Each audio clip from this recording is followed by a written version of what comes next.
What is the starting point of the gospel? When we're sharing the gospel with someone, where do we begin? Do we start by talking about a person's sins? Do we start with God's love and plan for their life? Or do we start somewhere different? This is our first lesson in a series teaching on the gospel, helping you to grow in your faith and understanding of the gospel, and also to equip you with the ability to share the gospel with others. In this first lesson, which was previously recorded for our church, our pastor, Pastor Craig, talks about the importance of starting a gospel presentation in the right place. He'll be referencing Will Metzger's book, Tell the Truth, and the Come Home Gospel presentation found in the book, which we're using as our guide for this series. Modern day evangelism immediately veers off course because modern day evangelism consistently starts in the wrong place. And if you start in the wrong place, you have a pretty good chance of arriving at the wrong destination. So when we think about evangelism, there are really two options. There are two beginning possibilities. One, you can begin with man, or you can begin with God. Now, if you've had any kind of evangelistic training in the past, or if you've seen many tracts, this will sound pretty familiar to you. God loves you and has a wonderful plan for your life. Okay, we've heard that, right? We may have even said that to somebody. But if we take the time to think through that statement, I think pretty quickly it becomes apparent that this opening evangelistic line starts in the wrong place and therefore holds the potential for ending up in the wrong place. Listen, God can use even our weakest, feeblest efforts in evangelism and bless them. But we want to make sure that we're doing our best to make sure that we're properly presenting the gospel. So let's think about this statement. God loves you and has a wonderful plan for your life. Where does that statement start? It begins with man. It doesn't start with God, does it? In fact, it's totally directed towards man. God loves you, and God has a wonderful plan for your life. It's almost like God's the bystander here, and this is really all about you. Will Metzger addresses this in the book. He said he makes a clean distinction between God-centered evangelism and what he describes as me-centered evangelism.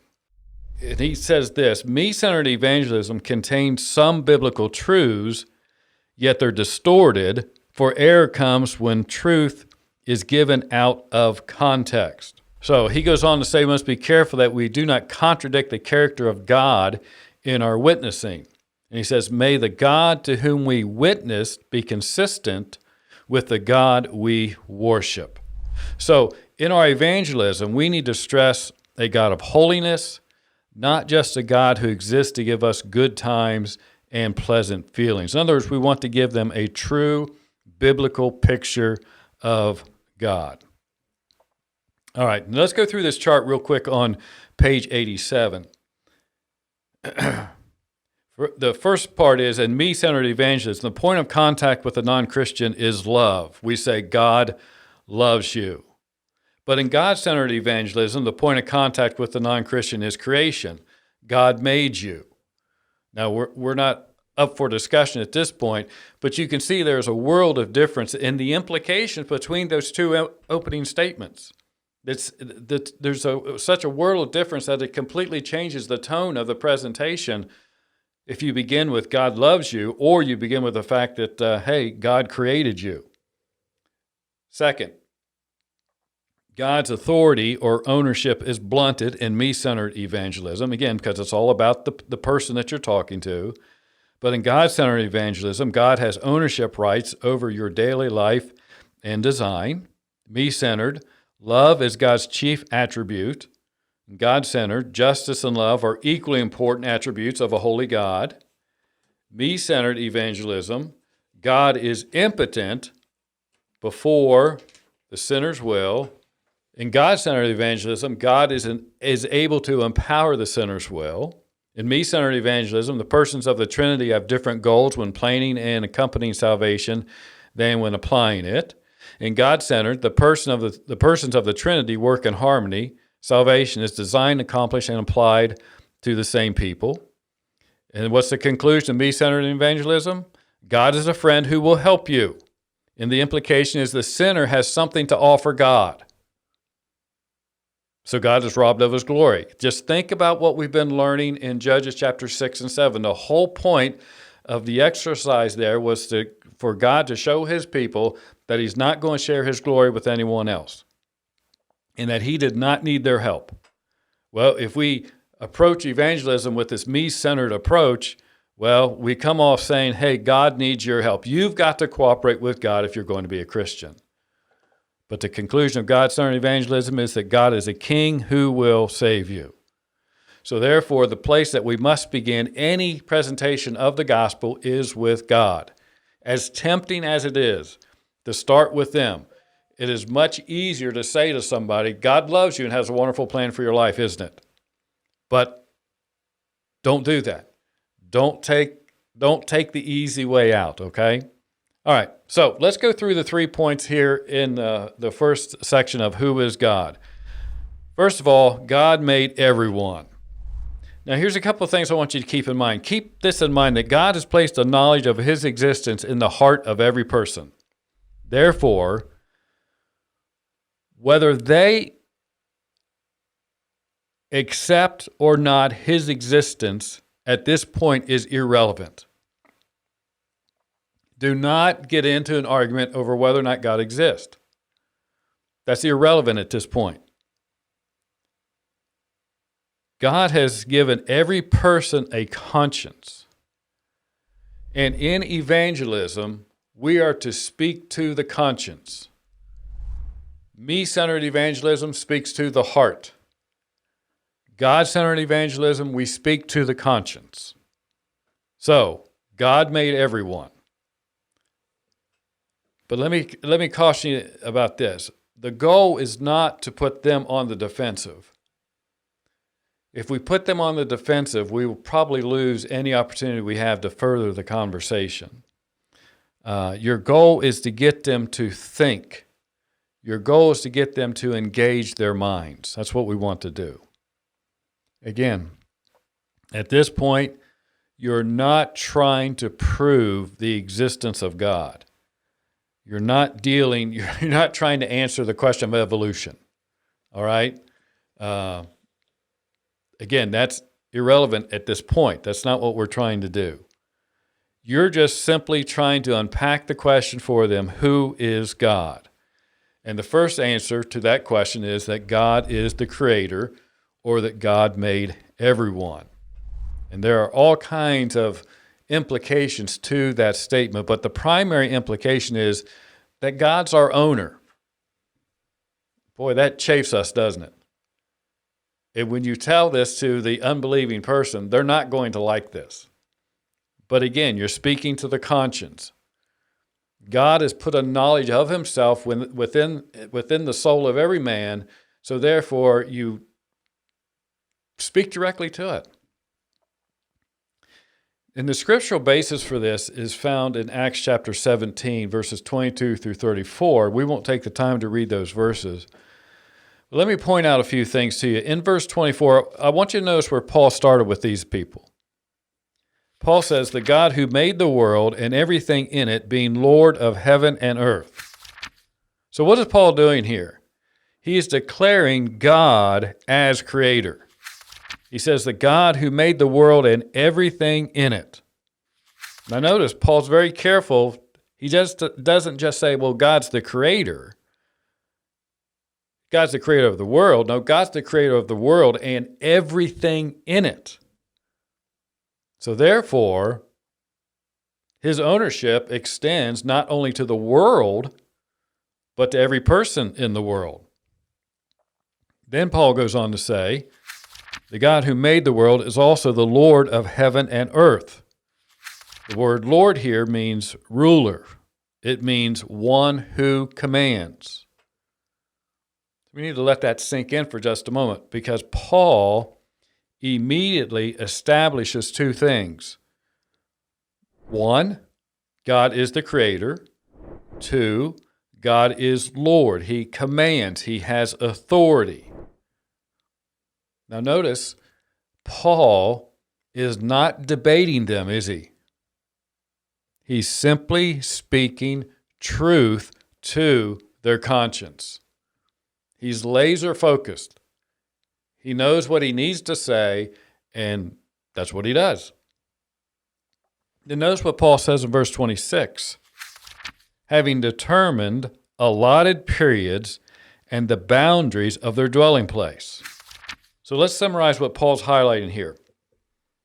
Remember, he's speaking to a group of unbelievers. So first, he says God made the world and everything in it. So Paul identifies God as the creator, their creator.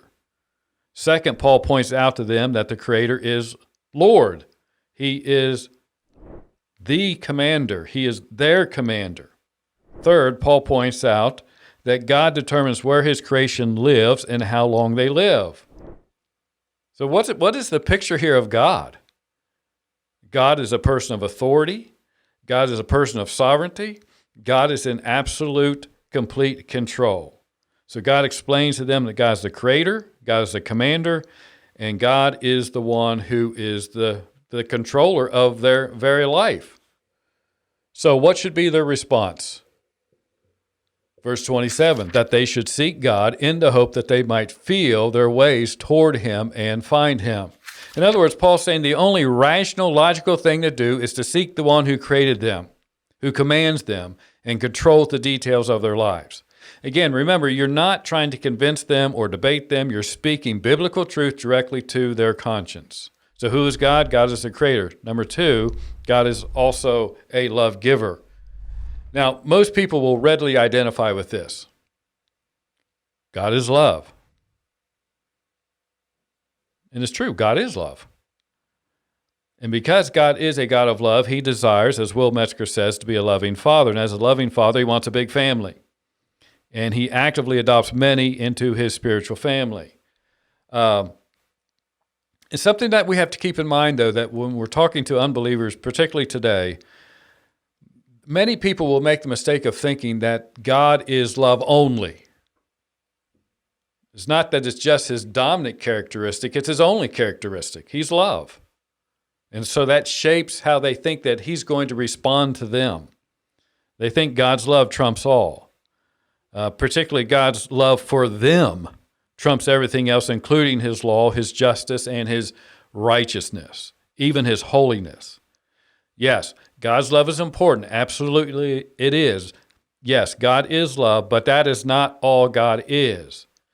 People hear or read God is love and they think that's all that God is. We have to stress that he is more than that, much more than that. Which brings us to the third point, that God is a lawmaker.